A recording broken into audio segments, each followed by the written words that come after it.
Va ora in onda Centro Ronchi. Buongiorno Francesco, a te la linea. Grazie Sveva dalla bellissima voce.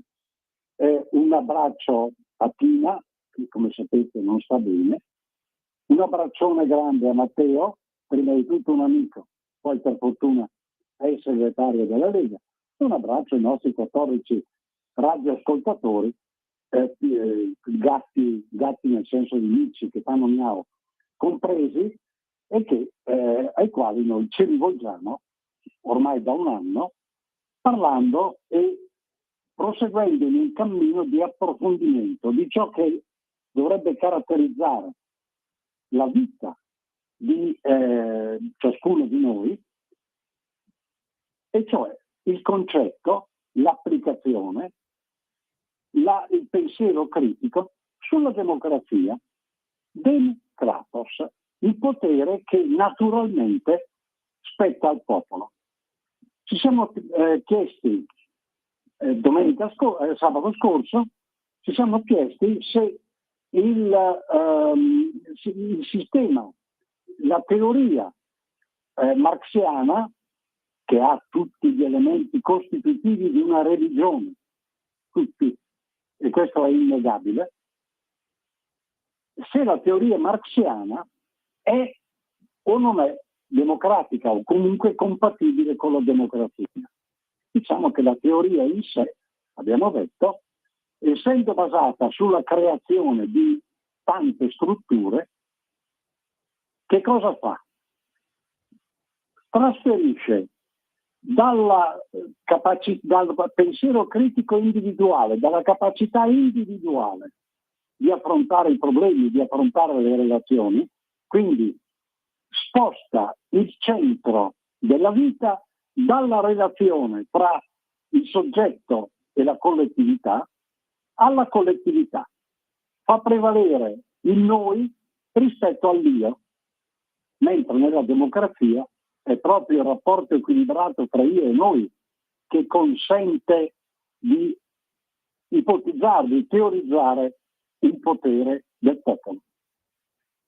Nel momento in cui facciamo prevalere un noi, quel noi fa capo delle strutture.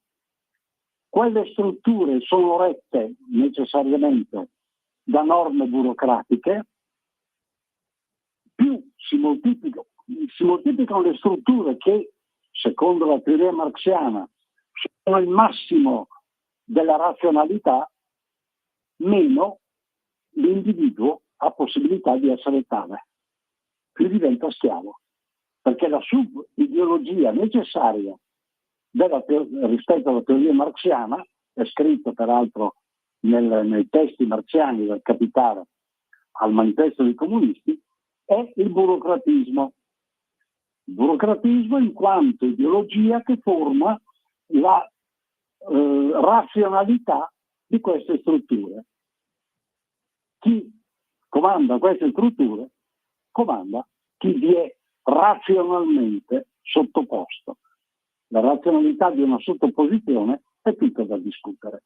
L'abbiamo visto dal Novecento in avanti, tutte le forme di socialismo, da quella patriottica a quella nazionalista, a quella partitica etarista, imperialista, a quella del web, hanno tutte forme di schiavizzazione, grandi strutture che schiavizzano. La domanda è, e ci si deve porre, sì, ma le strutture sono necessarie? Ovvio. Se io devo andare da un capo all'altro di Milano piuttosto che di Pescara, devo prendere il pullman. La struttura che fa andare il pullman ci deve essere, certo, non c'è dubbio. Ma un conto è la struttura nella quale tu sei inglobato e che ti comanda, che ti dice che cosa è razionale, che cosa non lo è, che cosa devi fare, che cosa non devi fare. Altra cosa è la struttura che è al tuo servizio.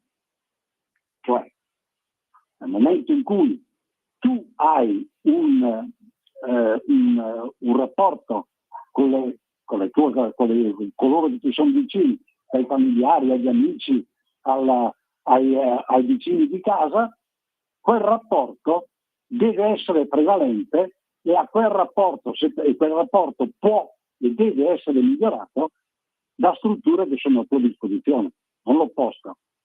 Non che le strutture ti ordinino in che limiti, in che termini tu debba avere a che fare con le altre persone. Sostanzialmente è quello che questo noi che prevale, è quello che impone la teoria socialista, che non considera a sufficienza l'io, ma soprattutto più che l'io, il soggettivismo, il soggetto, non considera a fondo la relazione, la necessità di alimentare in continuazione la relazione tra il soggetto e il noi. Quindi è una continua tensione fra il soggetto e le strutture, perché devono essere al servizio e non prevalere sulla sacralità del soggetto, figlio di Dio, per i cristiani e per gli ebrei.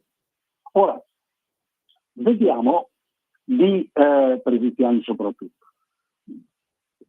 Parlando proprio di cristianesimo, la tensione, quindi la lotta fra la libertà, perché è una lotta di libertà, fra il popolo, i singoli e le strutture, i potentati, quelli che si formano e che ti opprimono, e alle origini stesse del cristianesimo. Chi erano Gesù, detto il Messia dai suoi seguaci, dai cristiani? Chi era suo cugino secondo il Vangelo di Luca? Quello di Giovanni sembra ignorare la cosa. Cugino di Gesù, Giovanni il Battista. Chi erano? Erano dei predicatori facenti parte probabilmente di strutture paramonastiche sviluppatesi all'interno dell'ebraismo. Ma qual è? Che cosa fa? Prima di tutti Giovanni, quello a cui poi dopo la sua predicazione, soprattutto contro il malcostume di Erode Antipa, che se la fa con la cognata, Erodiade, viene assassinato dal potere, la famosa storia del ballo di Salomè. Ora, chi è Gesù, il Messia? Chi sono? Sono questi predicatori, ma guardiamo Giovanni. Giovanni cosa fa? Giovanni è il primo contestatore del Tempio, del Sinedrio. Lui non va al Tempio, lui va nel deserto. Lui si veste di peli di dromedario, lui cinge una cintura di pelle e le folle accorrono a lui. Perché accorrono a lui? Perché parla di Dio, del Dio di Israele, ovviamente. Ora, vuole riattualizzare il rapporto fra gli israeliti, gli ebrei, e il loro Dio. Ciò che non comoda, non va bene al Sinedrio, ai sacerdoti, alla classe sacerdotale, la quale, rispondendo alla volontà di Dio di scendere a dimorare nel suo popolo, fra il suo popolo, pensa bene di chiuderlo nel Tempio, di metterlo là nel Sancta Sanctorum, dove va a controllare una volta all'anno il sommo sacerdote se c'è ancora e se lì buono. Così almeno le norme, tra virgolette, divine, che tali non sono, se le fanno i sacerdoti.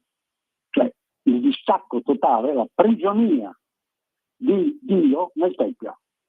Questi qua si fanno le norme come cavolo gli pare piace. Giovanni va nel deserto, contesta tutto questo e pratica un battesimo di purificazione del Giordano, un luogo tra l'altro che si può ancora tradizionalmente visitare.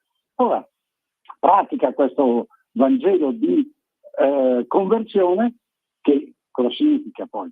Significa nuovamente riportare in vita, in vigore, il rapporto fra Dio e l'uomo. Quindi, in sostanza, il comportamento di Giovanni è un comportamento di ribellione anche politica, in larga parte politica, contro le strutture che si ritengono così forti al punto che nel Tempio imprigionano Dio e fanno quello che vogliono. Lui le contesta. Ecco, alla base del cristianesimo, addirittura colui che è prodromico rispetto alla venuta di Gesù, c'è la contestazione della struttura. La contestazione della struttura opprimenta addirittura nel nome di Dio. Quando Giovanni è imprigionato nella fortezza di Maceronte, compare Gesù, al quale tra l'altro dalla prigionia Giovanni manda i discepoli a chiedere: ma sei tu il Messia, fammi capire. E Gesù risponde in termini molto precisi e legati alla Torah, al dettato della Bibbia. Ora, gli ebrei, la Torah, della legge ebraica, la Torah. Ora, Gesù fa il peggio, perché Gesù addirittura predica, lui si dichiara figlio di Dio, che non è in sé un peccato, anzi non è una bestemmia comunque, perché dichiararsi figli di Dio vuol dire tutti gli israeliti sono figli di Dio, da questo profilo. Quindi viaggia al limite con una grandissima cultura, perché sia Giovanni che Gesù sono di famiglie sacerdotali, sono di altissima preparazione culturale, lo si vede leggendo i Vangeli. Questo qui non è un ignorantone qualunque, un predicatore qualunque che fa i miracoli, è uno che ha un pensiero elevatissimo, ce l'ha Giovanni, soprattutto ce l'ha Gesù, e con una finezza anche giuridica, anche politica, fuori dal comune, Gesù va a contestare, prosegue in modo più sottile, più efficace ancora, nell'opera di contestazione del Sinedrio, della classe sacerdotale, del Tempio, tanto che ne preannuncia la distruzione. Perché è così consapevole che la sua opera è terribilmente distruttrice nei confronti di quel potere che giudica abusivo, che ne preannuncia la distruzione. Ci piange addirittura sopra, dice: voi avete imprigionato Dio e commesso il più grande dei peccati, sarete distrutti. La vendetta della struttura, queste strutture che ammalate di burocratismo, perché è attraverso un meccanismo procedurale che Gesù può essere assassinato, mica proprio così chiaro tutto il processo mediante il quale viene messo in croce, è attraverso un'interpretazione di norme che sono scollegate tra loro e tra il potere romano e quello dei sacerdoti di Israele, un collegamento balordo, bastardo, fatto proprio di burocratismo, e Gesù viene assassinato col consenso, attenzione, non del popolo, che non è il popolo ebraico che urla crocifiggilo, crocifigge, è una folla, è una folla perfettamente coerente con la struttura che sovrintende a Israele in quel momento. Quindi possiamo dire che già le origini della nostra civiltà cristiana, inutile negarlo che sia tale, nella nostra civiltà cristiana c'è la contestazione della struttura, ben prima di Marx arriva 1800 anni dopo, figuriamoci.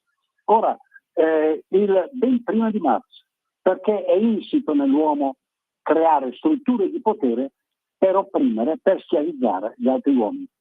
Gesù viene assassinato anche e soprattutto perché va a combattere la struttura che schiavizza, che addirittura impedisce al suo popolo di avere un diretto rapporto col suo Dio, che a quel punto non è più suo. Il cugino Giovanni, il cugino secondo il Vangelo di Luca, fa la stessa fine per lo stesso motivo, tale quale. Proclama la legge di Dio, viene fatto fuori. Ecco. Quindi è una lotta che è agli inizi della civiltà cristiana. Bene, segue, ce ne sono infiniti di esempi, ma in un periodo come questo, che è un medioevo attualizzato, pensate, ci sono questi potentati che sono sovrastatuali, i quali fanno e brigano quello che vogliono, e noi siamo obbligati, siamo dei servi, schiavi sotto questo profilo, schiavi di moduli, di protocolli, di decisioni che non si sa chi prende, addirittura di guerre che non si sa manco per quale interesse sono state iniziate e che non si riesce a far terminare. In questo periodo che ricorda questo aspetto del Medioevo, ricordiamoci di un esempio luminoso di lotta contro il potere. Un potere che però dimostra, a differenza di quello del Sinedrio ebraico, dei sacerdoti di Gerusalemme, dimostra intelligenza. Per noi è un esempio che richiamiamo e che sembra una cosa da poco, in realtà è un esempio luminoso. La battaglia di Legnano, la lotta dei comuni lombardi contro Federico I di Hohenstaufen, detto il Barbarossa. Bene, che cosa la battaglia di Legnano è uno scontro armato di scarsa rilevanza. Si esalta perché è stata una vittoria, ma insomma è uno scontro di retrovia, una roba da poco. Grande invece è il significato politico. La struttura, la megastruttura dell'impero e il grande imperatore Federico I di Hohenstaufen, detto il Barbarossa, si rendono conto che l'autonomia richiesta e difesa a denti col pugnale fra i denti, con le armi in pugno, dai comuni lombardi, è espressione di qualcosa che può essere utile anche a lui e può essere molto più utile al suo potere stesso, al suo poter continuare pacificamente a comandare, dare libertà e autonomia ai popoli, avere idee da questi popoli per poter gestire meglio l'impero. Diciamo, è un primo accenno di autonomia, non di federalismo perché lui è l'imperatore, però di autonomia coordinata, di autonomia strutturata, se vogliamo usare questo termine. Tant'è vero che i gonfalonieri, i capi, i capitani del popolo delle comuni lombardi sono chiamati al tavolo della pace di Costanza, una pace di valore, allora l'Europa era tutto, di valore quindi mondiale, valore totale, valore europeo, alla pace di Costanza, perché Federico I di Hohenstaufen, detto il Barbarossa, capisce che con quel metodo di trattativa di autonomia concessa, perché l'imperatore quindi concede, di autonomia concessa, può governare, già all'epoca, un impero e può anche ingrandirlo, concedendo la libertà ai comuni. Il supporto a questa azione di questi comuni che vanno a sedere, voi immaginate, come se oggi il comune di Bergamo, quello di Milano, quello di Pescara, i rappresentanti si sedessero di Padova, si sedessero al tavolo del G8, è uguale. Siamo a questi livelli, perché la narrazione fatta nelle scuole è veramente stucchevole. Per fortuna adesso c'è il professor Valditara, che saluto, come ministro, che veramente abbiamo 80 anni di distruzione della cultura, abbiamo passato benissimo. Voi immaginate che ne so, il sindaco di Padova, piuttosto che di Milano, di Pescara, dove volete voi, che si siede al tavolo del G8 con Xi Jinping, Donald Trump, quell'altro, Turner, insomma. Ecco, è questo quello che succede. E Federico I di Hohenstaufen lo provoca. Perché? Perché capisce che è la strada per avere la pace anche con i suoi principi tedeschi che gli facevano la rippa in casa sua. E infatti lui pacifica l'impero. E come se lo pacifica?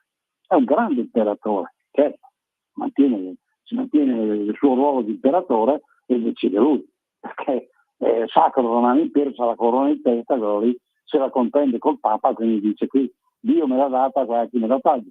Però con questo sistema, che sarà poi un sistema in tempi diversi, ripreso diversamente, sarà il sistema mediante il quale gli Habsburgo, la grande casa imperiale di Habsburgo, da Maria Teresia soprattutto fino a Franz Joseph all'inizio del secolo scorso, governano un impero tendenzialmente pacifico, un impero dove le varie popolazioni possono esprimere il loro modo di essere. Quindi, laddove la struttura, l'impero, Federico I di Hohenstaufen, Franz Joseph von Augsburg, la struttura pesa meno, e pesa meno a tal punto che le sottostanti comunità, i comuni, le sottostanti valli, le regioni, chiamatele come volete, i sottostanti popoli, nella sostanza, non sentono il bisogno di scagliarsi contro queste strutture. Non ne sentono il bisogno. Riconoscono, sia pure magari obtorto collo, però riconoscono l'imperatore, ma perché quell'imperatore alla fine garantisce anche una stabilità. Perché bene o male, ricordiamoci la stessa concezione che aveva il Francesco Giuseppe d'Austria, imperatore assoluto, però la concezione che aveva l'impero. Lui dormiva su un lettino da campo militare e era costantemente al servizio del suo popolo. Era lì. Lui era in combattimento continuo a favore dei suoi popoli. Peraltro ne ho anche un esempio quando la mamma, lo ricordo, che ricordo con affetto, la mamma del professor Paranzani, celebre cardiochirurgo, e lei era nata sotto l'impero, e il marito, il papà del professor Paranzani, era il medico condotto della zona, in Melistria. Bene. Morì all'improvviso, d'impatto. La mattina dopo, a bussare alla porta di casa, suonare il campanello, c'era il messo dell'imperatore con le condoglianze personali dell'imperatore e un assegno di quello che corrispondeva allora a più o meno quelli potrebbero essere oggi 20.000 euro. Subito, la mattina dopo. Ecco, questo quando la struttura, e faccio nomi e cognomi proprio perché è documentabile, quando la struttura ha questa efficienza, quando la struttura è al servizio della relazione fra io e noi, non c'è più contrapposizione, come voluta dal socialismo, fra io e noi, che poi sfocia in una dittatura. In tempo ipotizzata del proletariato, oggi del web, del digitale. Non c'è questa contrapposizione, perché la struttura diventa qualcosa di servizio, al servizio di una libertà, perché la finalità è quella: la libertà del singolo, la libertà del gruppo, la libertà dell'io e la libertà del noi. Il difficile è coltivare la relazione. Questa relazione si chiama, se virtuosa, si chiama anche democrazia. potere naturale del popolo, di cui si ha la responsabilità culturale e da coltivare.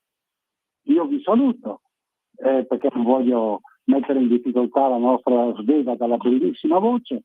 Abbraccio tutti, Tina in particolare che non sta bene, il nostro grande Matteo, grande amico, gli voglio bene, e tutti gli altri ascoltatori ai quali auguro e mi auguro, a Dio piacendo, di avere un prossimo incontro con la nostra trasmissione del Centro Ronchi di Roma, sabato prossimo alla stessa ora.